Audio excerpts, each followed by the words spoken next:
The Long Haul Podcast, America's Irish Voice. Interviews with inspiring immigrants, renowned Irish personalities, and discussions on all things Irish America. Presented by Michael Dorgan.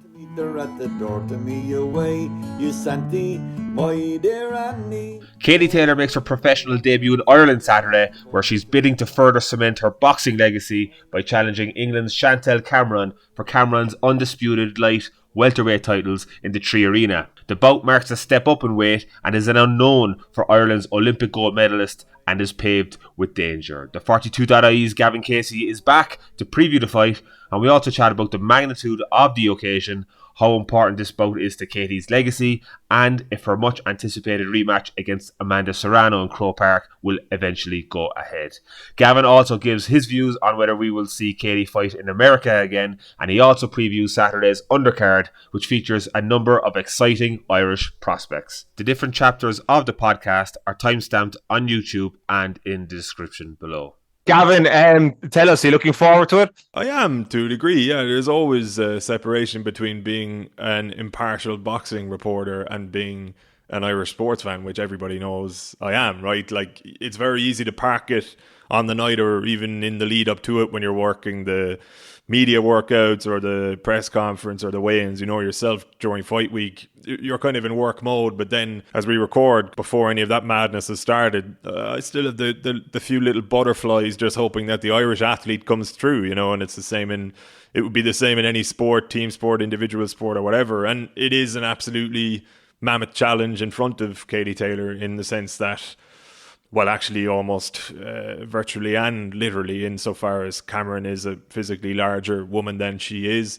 Katie Taylor is moving up in weight, only 5 pounds, but I can kind of contextualise that at a moment, to challenge for Cameron's belts, all of which are on the line in Dublin. So Cameron is the champion in this equation. She's the light welterweight champion, undisputed, the same as Katie is at lightweight. And as much as it might feel kind of infinitesimal to be only coming up in weight by 5 pounds, Katie Taylor walks around at about 141, 142 pounds when she has her out of office set, so to speak. So she barely has a weight cut at all for this fight. And you can say maybe that's actually a good thing. Like, she doesn't have to dehydrate herself, doesn't have to watch what she's eating so much, or she tends to do that anyway, right? And that's the way she's framed it, or the way she did frame it when we spoke to her earlier in the week. But you compare that to Cameron, who's probably coming down from maybe, I don't know, more naturally 158, 160, something like that. You're just packing a lot more power into your frame. And yeah, like, Cameron hits harder. She's fresher, she's younger, she's also unbeaten. Like, there are a lot of things stacked in her favour, aside from the fact that she's going into the Lions' Den in Dublin in front of 9,000 feral Irish fans. Yeah, Gav.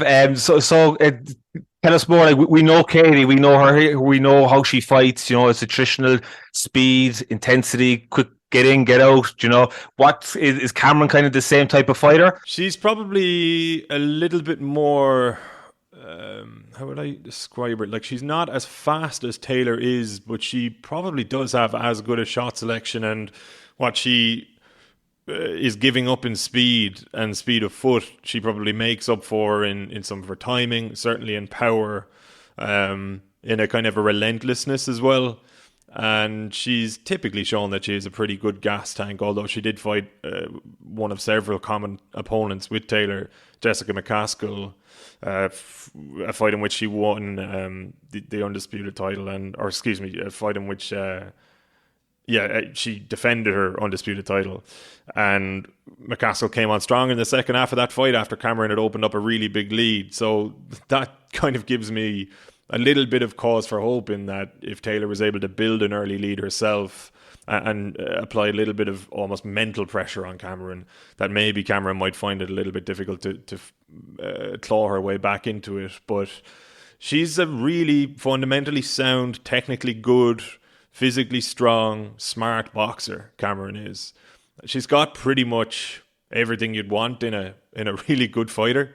I would say, like, she's probably not the generational talent that Taylor is and always has been, but accounting for the fact that Taylor turns 37, no offense, Mike, later in the summer, it could be argued that I mean, it is factual that athletically her best days are behind her. We've seen that, right? So even against Serrano, I remember we did this pod, and beforehand, I think I might have mentioned if the Serrano fight had happened two and a half years beforehand, I would have said Taylor wins that fight like maybe 8-2. We saw how close it was on the night, and that's just age catching up to Taylor, and it makes it all the more remarkable that she survived in the manner that she did and finished the way she did against Serrano. And I do think age is kind of the leveler as well as size in this fight, in that I would say Taylor is a better boxer overall, but Cameron has physical advantages that can compensate for what are only minor deficiencies between them. Yeah, and if Katie, she was struggling in the middle rounds, I think, against Serrano, if memory serves me, and if she went out and she was stopped that night, you'd be thinking, all right, she's 36, she's done or whatever.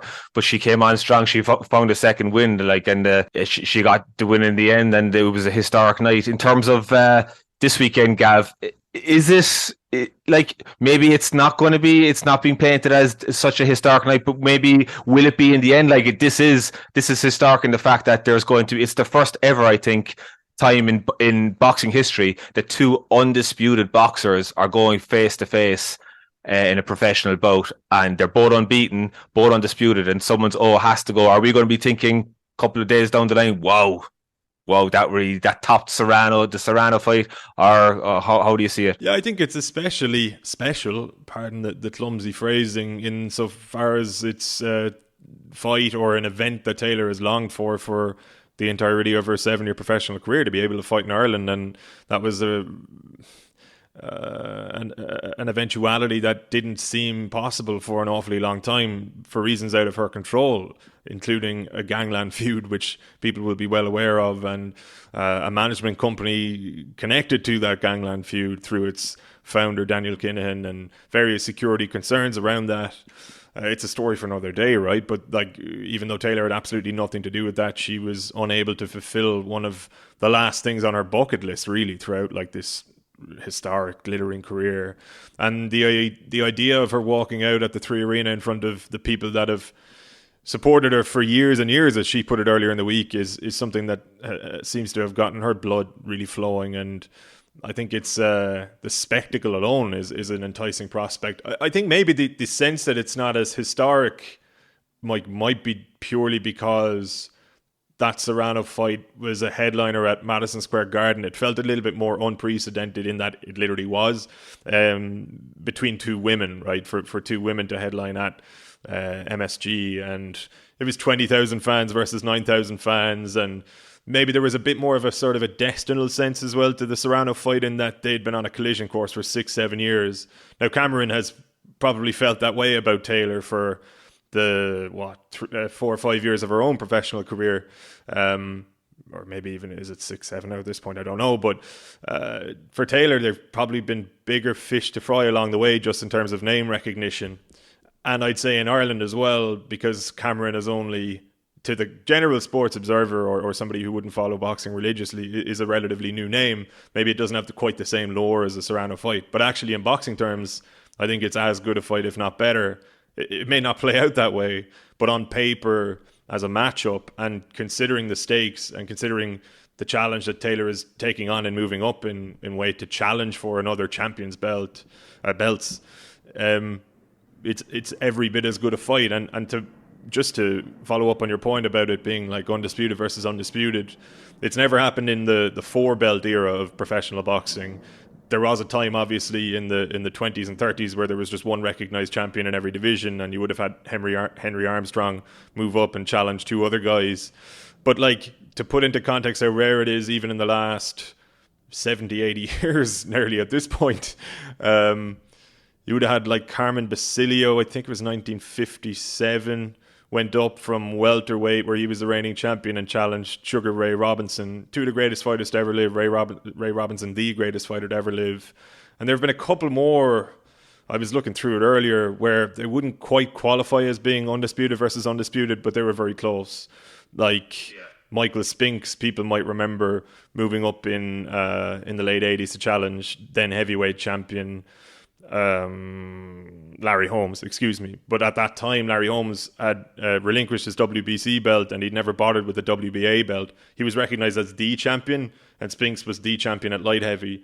So that was pretty close. But like in this one, there's absolutely zero asterisks or caveats. It's the owner of the 4 belts at lightweight fighting against the owner of the 4 belts at light welter, both unbeaten, no blemishes, no excuses, no BS. Winner takes all. All Cameron's belts, right? Yeah. Sorry, yeah. I mean, if Cameron beats Taylor, she doesn't also take Taylor's lightweight belts. But in Taylor's case, if she wins, she does get Cameron's belts as well. So that would set us up either way. That even win, lose, or draw for Katie Taylor Saturday, like the Serrano rematch is still a possibility going forward. Like she'd still have those unified, undisputed belts at lightweight. Yeah, that would be the. I'm not certain that it would be the aim if Taylor was to lose, and I guess we're into hypotheticals, and it would depend on the nature of the loss as well, right? Like if she got stopped or if it was ugly, then you probably don't go straight back in with Serrano. Maybe you never go straight back, or you never go back in with Serrano. If it was some sort of a narrow defeat and you couldn't arrange a rematch for Cameron straight away, maybe you look at the Serrano thing and then look for Cameron afterwards. But there's certainly the prospect of a rematch. I know for sure Serrano and her team are keen on doing that. And interestingly, they've mentioned doing it in Ireland. Now, it's difficult to take at face value anything that camp says, really. They've been known to pull the wool over our eyes and the eyes of Taylor's team, right, for many, many years. But it is intriguing that they still understand that rematch to be tentatively penciled in for Ireland, which would mean a return for Taylor to these shores, which is something that, again, we wouldn't have expected over the past 5 or 6 years. In terms of Saturday's fight, Gavin, it just goes to show Katie's mindset. Like, we've gone to so many weigh-ins, press conference here at the stateside, and Katie's always talked, she wants the big fights, legacy. In a way, like, it almost becomes repetitive and you don't really think about it literally. But like the Serrano fight fell apart and she called out Cameron. It's not like a keep busy fight. This is a risky fight for Katie Taylor, going up the couple of pounds. You touched on it earlier. Like it is a risk going outside your comfort zone, going up those couple of pounds. And it just goes to show like her ambition, her determination to carve out a real legacy in the sport. Yeah, it's a great point that you make about it sometimes feeling repetitive. And I think if you're not sort of following the nuances or the minutiae of it, if you're more of a football or rugby or GA fan or whatever, maybe it feels as though every second fight at this point is quote unquote Katie Taylor's greatest test. But that actually, if you kind of zoom out on it a little bit and take that at face value, that's quite an extraordinary thing that at nearly 37 she's still trying to push herself to the next limit up, right? Not even in terms of weight, but in terms of the jeopardy. And I think like her legacy, her greatness in boxing and in Irish sport is untouchable now anyway, right? No matter what happens this Saturday night. But I think it is that urge to try and find out. I guess she doesn't want to find out what her limit is. Like, she could discover that on Saturday, right? But it's almost like insisting that she doesn't have a limit is what probably separates her from the vast majority of even professional sports people, if we're honest about it, and certainly the vast majority of professional boxers. It's funny, like, you and I were having a conversation on your balcony there after the Serrano fight last April, and I kind of said to you, like, Katie Taylor's actually a bit of a lunatic behind it all, like the most softly spoken, composed woman ever, and yet I think intrinsically there is a kind of a madness to her, like in the best way possible.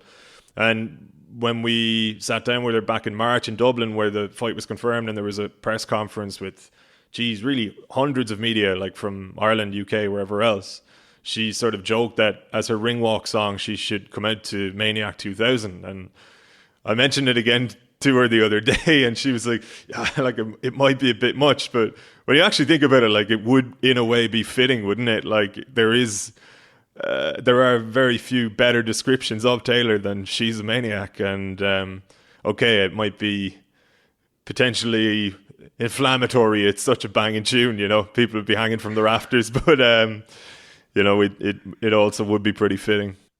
What are her dangers Saturday, Gav? It's a higher weight, which means basically she could get hit a lot harder, couldn't she? And if she gets caught, Yeah, absolutely. Like, she's proven to have a pretty good chin, but Serrano did badly hurt her. Pursoon in 2019 in your neck of the woods hurt her as well. I think Natasha Jonas kind of hurt Taylor a little bit, albeit not as badly, and she finished that fight very well. And Cameron hits hard enough that, like, if she can land in combinations and sort of, I guess, like, my concern from an Irish perspective would be, because she has sort of like greater physical upper body strength, you can sort of like win the clinches, right? You can kind of tire her opponent out a little bit more as you're wrestling and trying to gain the ascendancy. And then a more tired opponent becomes more susceptible to heavier shots anyway, naturally. So it's like, I'm intrigued by Cameron's game plan and the extent to which she tries to corner Taylor, cut off the ring, and try to win those clinches, win those little wrestles, and pare her down. And I would say that there have been fights where in the second half Taylor has faded a little bit, particularly wars that have broken out between the first Pursoon fight for sure. You can say like the middle round Serrano, because like the first 3 or 4 rounds were so intense, then all hell breaks loose. But Taylor did regain her composure really well. But like, they're roughly the same size, you know. It'll be a lot harder to kind of claw your way back into a fight from behind against a bigger, stronger opponent. Like, and that they are the concerns, Mike. And I guess, like, you know, Taylor, for all of her skills, is quite hittable. Like, she tends to defend more so with her feet and try to get out of dodge rather than have like exceptional head movement. And we also all know that she has a bit of a predilection for just hanging in the pocket a bit too long. When she gets carried away with herself, she wants to prove a point. She always wants to prove to her opponent that not only can I outbox you, but I'll actually outfight you as well. And the thing is, there are some fighters you can't outfight. You know what I mean? Just given your own physical limitations in terms of size. So that would be a concern as well. 9,000 fans. She claims she can't hear them, but there is something in the electricity of an arena that can lead her into jeopardy at times, I think. Absolutely, Gav. So 9,000 people there. Back at the Garden last year, there was a very much a sense of the Irish, and I know there's like cohort of Irish here, that the Irish had arrived and Irish were in town, carnival atmosphere.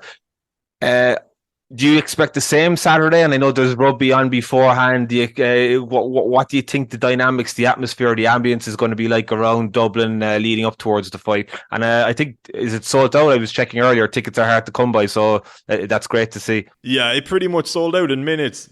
Ostensibly, there were a few floating around for like 700, 800 quid on resale, I think, afterwards. So I guess like technically not 100% sold out, but 99.99%. And as you mentioned, the Champions Cup final is on in Dublin hours beforehand. Leinster taking on La Rochelle, so the Dubs will be out in force anyway, and a lot of people from Leinster generally. That'll have, you know, 50,000 people there, and then you have the fight a few hours later.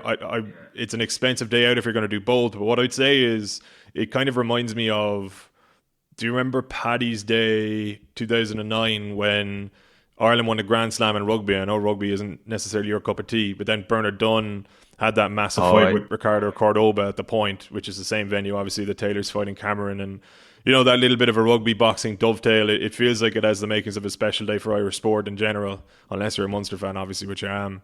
And and I think it could be like properly festive, particularly if she wins. Like, I was anyone who's ever been to a gig at the Three Arena, like when the 9,000 or so people are spilling out afterwards, there's a kind of a natural jubilance to that, even if you've just seen a band. Or I went to see the Always Sunny podcast a couple of weeks ago, you know, and there's a kind of listen, when there's 8,000 or 9,000 people walking in the same direction anywhere, it's good crack. But when, on the rare occasion that it's after an Irish person has done something amazing, it will be even better. So fingers crossed it is that sort of a night, and it's not the case that people are just slumped into their pints and drowning sorrows. No, you'll be covering, just to give give everyone a plug there, Gav. You'll have extensive coverage with the 42.ie. You'll be at all the media events, no doubt, this week, weigh in and reporting on the night. Yeah, that's the plan anyway. I'm looking forward to it, and I'm looking forward to it being over as well.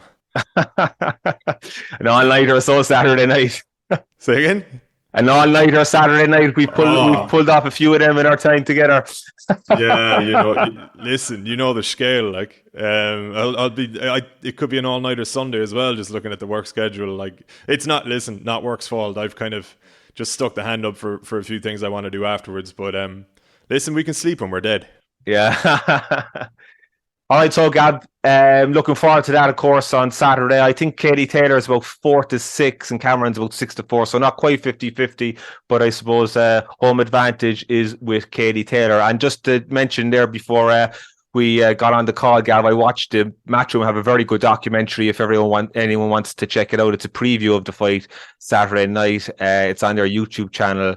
It shows there's some coverage of Katie up in Connecticut and there's Cameron when she's training in Tenerife. So that's definitely one to check out. I'll put in a link under the description below. So Gav, Saturday, of course, Katie isn't the only Irish fighter lacing up on Saturday. Can you go through some of the undercard for us, please? Yeah, it's a really exciting night for Irish boxing and Irish boxers. To be honest, the pick of them for me, I'll go through them all, but the one that sort of evokes something in me properly is Dennis Hogan coming home from Brisbane. He's a Kilcullen man from County Kildare. He's fought for a couple of world titles in the past. He was absolutely robbed in Monterrey against Jaime Munguia of Mexico 3-4 years back and really should have been a world champion then. He's picked up an IBO belt since, which some would consider a world title, some would kind of consider it more of an afterthought sort of a belt, but like regardless of what you think, Dennis Hogan is he fought in Brooklyn. He fought in Brooklyn here before as well. He underperformed that time, and in fairness, he's after bouncing back. Yeah, he's based in Australia, isn't he, Gab? Yeah, he's been down Brisbane now, I'd say 12 years. That Brooklyn fight was against Charlo, obviously, Jamal Charlo, who Hogan was moving up to middleweight, and it was, to be honest, I think he earned like $500,000 for that fight, paid off his mortgage, went there to win, but was never going to win.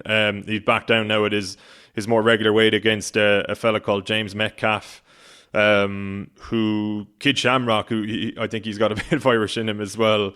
Liverpool guy. He's 34. I think Metcalf is a slight favourite, but the reason why it sort of stirs something in me is just for so long Dennis Hogan has wanted to come back and fight in Ireland, and there was never really the infrastructure around Irish boxing for him to be able to do it. Like if he was to headline, maybe he could go somewhere like in Kildare, Crofts or somewhere and sell 1,000 tickets or something like that. But it just the almost like the industry hasn't existed for a fight of that size to be brought back here. So here he is now.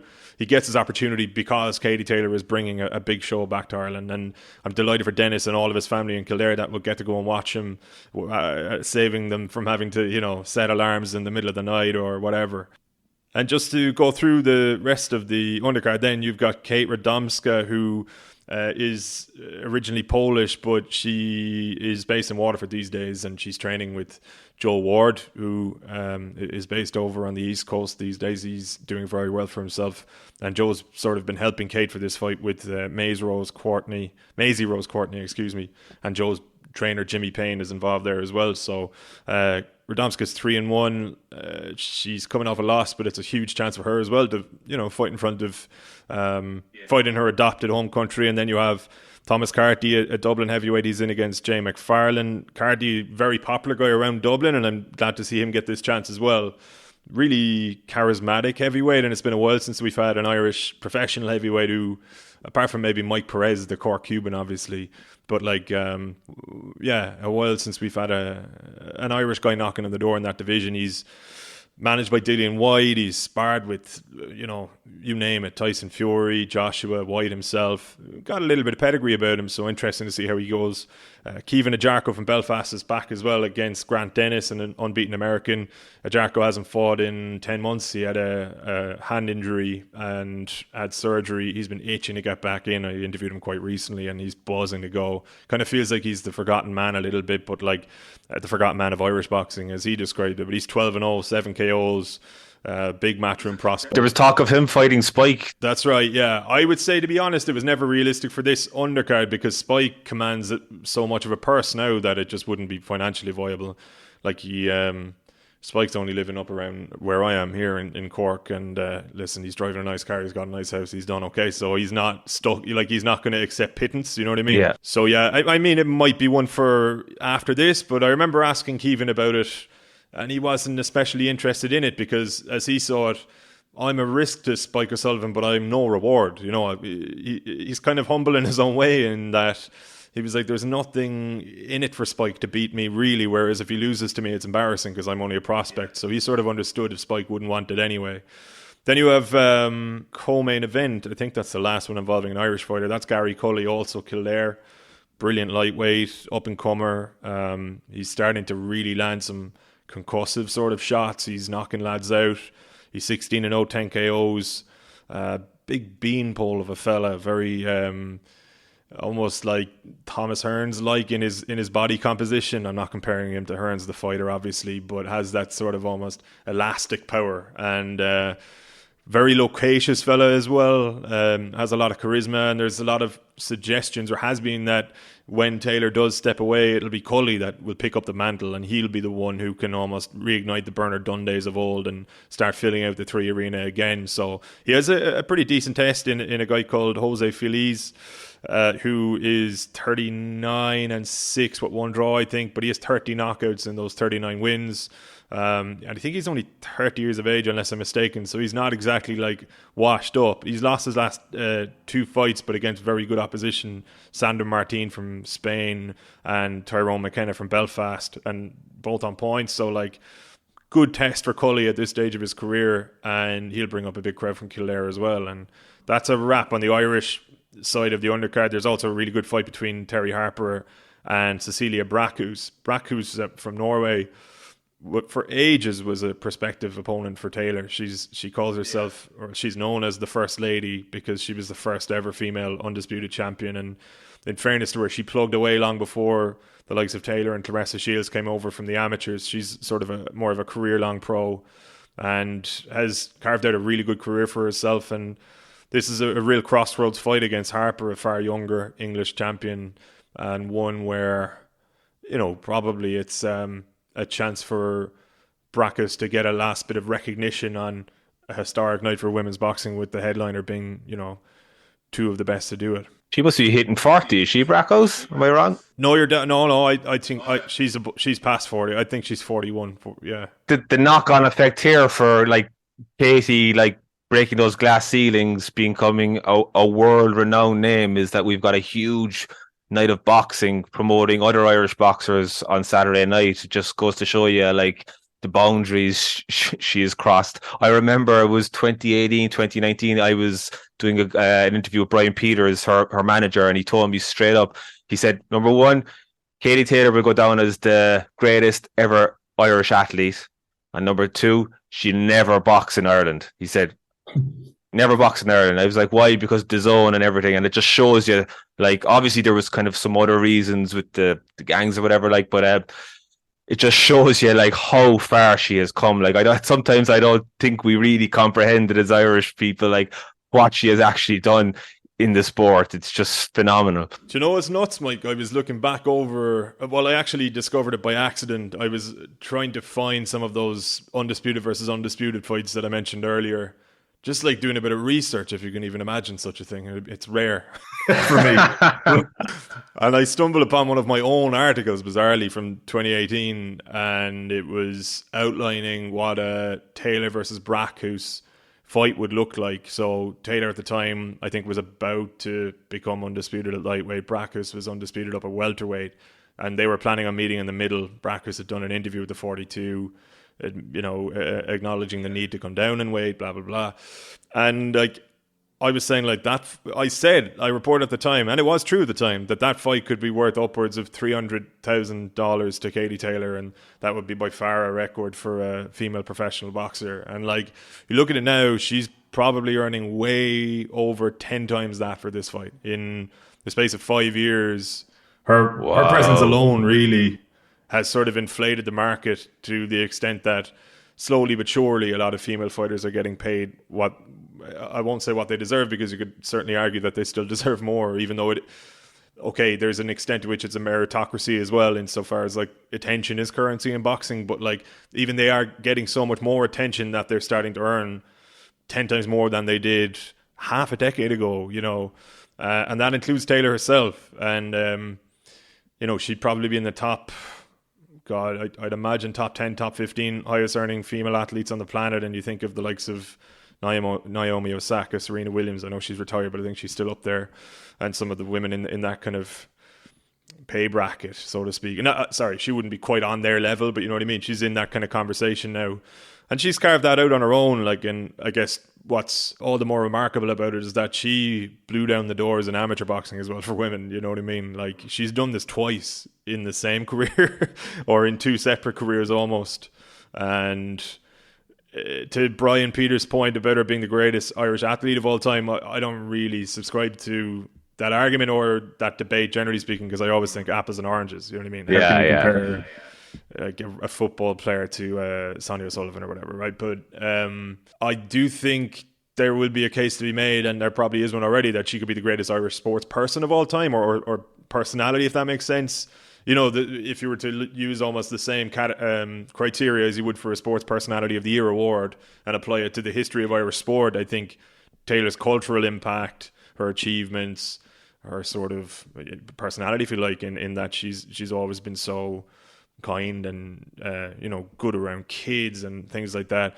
She's got to be in that conversation at least, which I think is one you can have quite fairly. Of Serrano, Gab, can you see, is this going to happen in a couple of months' time, regardless of what happens Saturday? That rematch is going to happen, and I think you had some inside scoop as to why it didn't materialize the last time. Bit of a Jake Paul influence there, maybe. Yeah, it's hard to know. Like, I do. Yeah, I mean, I guess he did probably pull the plug in it. They cited injury at the time, and in fairness, she'd come through 10 really brutal rounds against Erica Cruz in February. That was a night then that Taylor came into the ring and Matchroom announced the rematch for Dublin, and it was also around the time that Croke Park had been discussed, but the arse had fallen out of that, so the whole thing felt a little bit anticlimactic. And I would totally accept the possibility that Serrano had picked up a few knocks in that fight and didn't feel as though she'd recover in sufficient time to have a full camp to be able to prepare for a Katie Taylor fight in Dublin. Yeah. But I also think there might have been a case where she looked at what had been promised all along, fighting in front of 80,000 people at this like generational event for women's boxing, the biggest ever women's boxing event, and to be honest, one of the biggest boxing events ever, right? And then suddenly she's being told, actually, we're moving it to a 9,000-seater indoor arena in Dublin. Maybe she just said, I'll leave that off. Or at least maybe that's what her team sort of swayed her towards. And she's fighting Heather Hardy now instead, who's an Irish-American from Brooklyn. They've already fought, they fought in 2019, and Serrano should really have stopped Hardy in the first round. Hardy did very, very well to survive all 10 rounds, but it was an onslaught. And Hardy now is 41 years old, and with the greatest respect to Heather, who's a phenomenal woman and has an amazing story and has done an awful lot for women's boxing. I would say she doesn't have business being in the ring with somebody like Serrano at the moment. And I say that hesitantly because I also would, I'm aware that Hardy has a teenage daughter that she has to provide for, you know what I mean? So I don't say it with any judgment, I say it more so with trepidation or concern. But that's such a come down from what should have been the Taylor Serrano rematch. As to whether or not it happens next, I think that is sort of outcome dependent this Saturday, Mike. And, if I was Brian Peters or the people steering Taylor's career, I would imagine, given the sort of fight that I expect to play out this Saturday, I would be probably just trying to steer her clear of Serrano for another few months. Maybe take one fight in between because, God, the body doesn't be recovering quite so quickly at that age, First of all, I remember watching that Hardy-Serrano fight, and Hardy got beat up bad. And if you think Katie likes a scrap, Hardy absolutely loves a scrap. And in fairness, she's back in. She's someone I'd like to get on the podcast, given her Irish roots. But in terms of that Serrano second fight, Gavin, do you think the reason it kind of fell apart? Hearn blaming security costs. Do you think that's all? That's the real story behind it. Number one, and number two. Sorry, the Croke Park thing, is it? Yeah, do you think I know there was the government were supposed to give money, and then Hearn pulled the plug. Do you think he's just trying to squeeze more money out of the Irish government and get costs down? Is that? No, that was the sole reason, but I would say he wasn't without justification for trying to do that, because Ireland is a more expensive business to do country and then England in boxing terms and in a lot of other terms. So if you look at the argument that played out between Peter McKenna, who's the director, the commercial director of Croke Park Limited, and Hearn, McKenna claimed that, I think, it's so long ago now, I can't think of the exact figures, but basically, did McKenna say that it cost €400,000, I think, to rent Croke Park?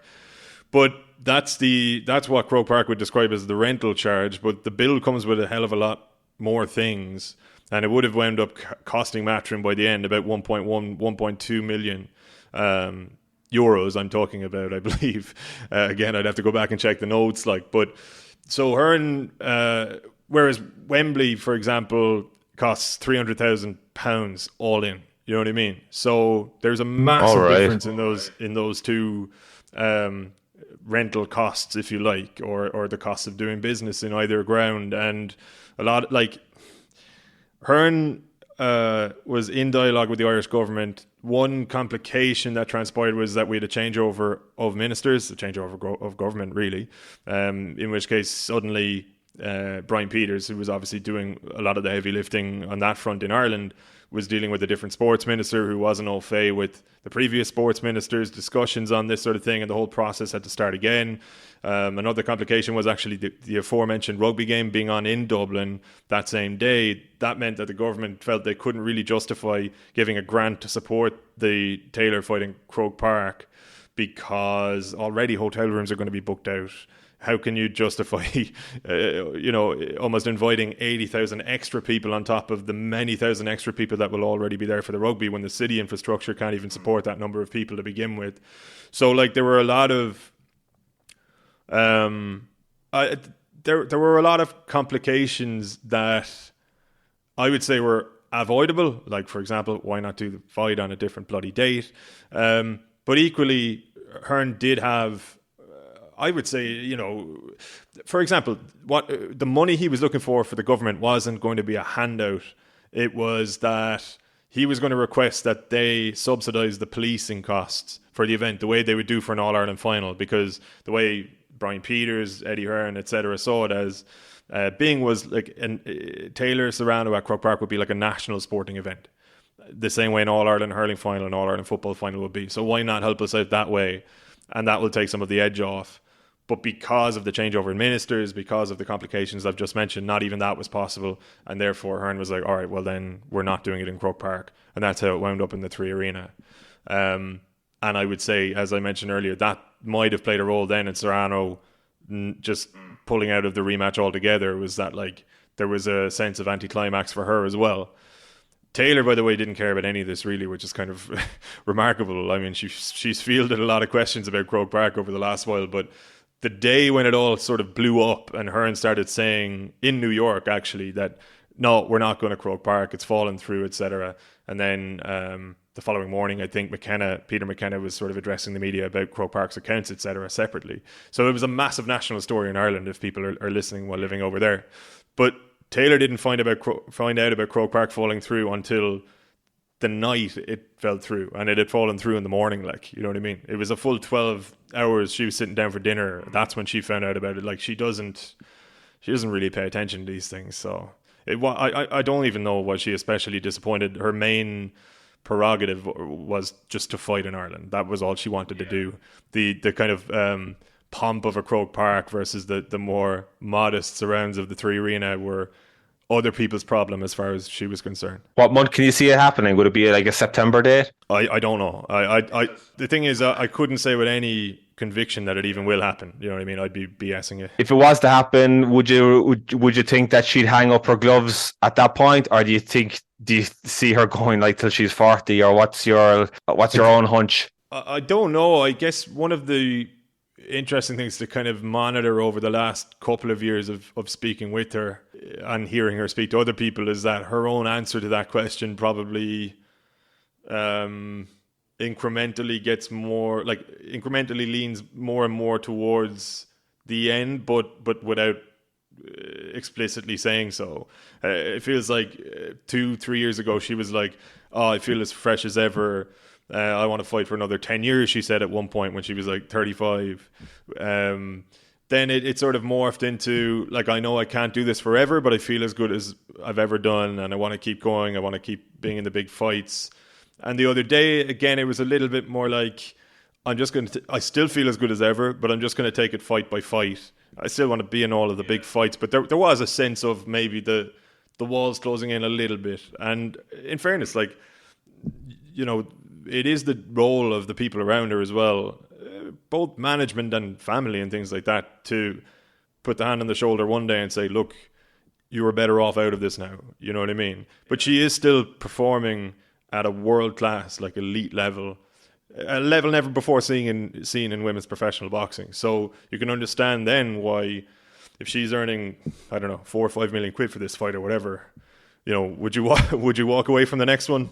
You know what I mean? Like, if you feel good and you're earning coin, do you just walk away on a whim? Probably not. So my big fear has always been that she'll just keep going until she gets like convincingly beaten, and then maybe gets beaten in a rematch or something like that. And look, on paper that's a sad way to go out, but also, is it really? Maybe to a degree that's the way a champion goes out all the time, you know. Yeah. Like, even if you look at the NBA playoffs going on there or whatever, there does often be a handover from one great franchise to the next or whatever. So let's just hope it's not this Saturday night to begin with. Yeah, and there's always the what if I didn't have that next fight, or I could have. You know, you're better off finding out. But then, of course, it's so precarious. It's so dangerous when you're talking about boxing. But that brings me to another last question, Gav. So, like, another hypothetical. Do you think our days with seeing Katie in America, fighting in America, are now done? Is next fight going to be Croke, or now that they're there, are we ever going to bring her back to the Garden, do you think? I know she wants to fight in Vegas. She wants a big fight in Vegas. And I know that was sort of a backup plan to Dublin if Dublin had fallen through, where maybe you get onto an MMA fighter like Chris Cyborg, who I think is with Bellator. I don't really follow MMA, but the ex-UFC champion, or certainly a UFC star. And she's, you know, a competent boxer. Get her in for a kind of a crossover fight in Vegas and earn a lot of money between them. And they might still do that, because again, after this fight, like, I would suggest you probably need I don't know if Chris Cyborg could be described as a soft touch, but certainly not a 50-50 sort of a fight, or a 60-40 as you described it being a while ago. So Vegas is still a possibility. Whether she goes back to New York or not, I genuinely don't know. It's hard to kind of see beyond just Saturday for the time being, but I would say certainly not finish in America. And like, I would say it's more likely that she fights again in America than she fights again in Dublin. I'd put it that way. All right. Okay. All right, Gav. We'll leave it there. Just, you're doing an interview there in a couple of minutes. Just do you want to plug that so we can keep an eye out for it on the 42.ie? Oh, thanks a million. You're very good. Yeah, I'm due to speak with Kaylee Reese, who's a former world champion herself. She was she was Taylor's first sparring partner as a professional, I think. A Native American, half Native American, half Cape Verdean, now light welterweight. She was in a tournament where the winner was going to be fighting against Katie Taylor, and it was meant to be her and Chantelle Cameron in the final of that tournament, but she had to pull out. She cited health reasons, etc. But since, she's gone on to bigger and better things, you could argue, because she's now the co-lead in the new season of True Detective on HBO alongside Jodie Foster. So she has a little bit of an acting background, fascinating character. And I actually, it's the sort of story that kind of really gets you going as a writer, but I haven't written it yet and I haven't even spoken to her yet. So I'm just like, I hope she picks up, actually. We have it organised, but I'm like, don't burn me. Yeah, exactly. I know the feeling. So is that out next week? Will that be out later this week, will it? Or? Yeah, it's scheduled for, it's penciled in for Sunday morning Irish time. So if you check the 42.ie on Sunday morning and it's not there, just know that Kaylee Reese burnt me. It's nothing to do with anything else. I didn't go out on Saturday night. She burnt me. That's it. All right, Gav, thanks a million. Oh, you New York girls, can you dance the polka? And that's all for this week. Let us know what you think by leaving us a comment on Facebook, Instagram or Twitter at The Long Haul Podcast, or visit our website, thelonghaulpodcast.com. We'd appreciate if you could rate and subscribe to the podcast. This would ensure that we can get even more episodes to you more often. Slán go fóill, and thanks for listening.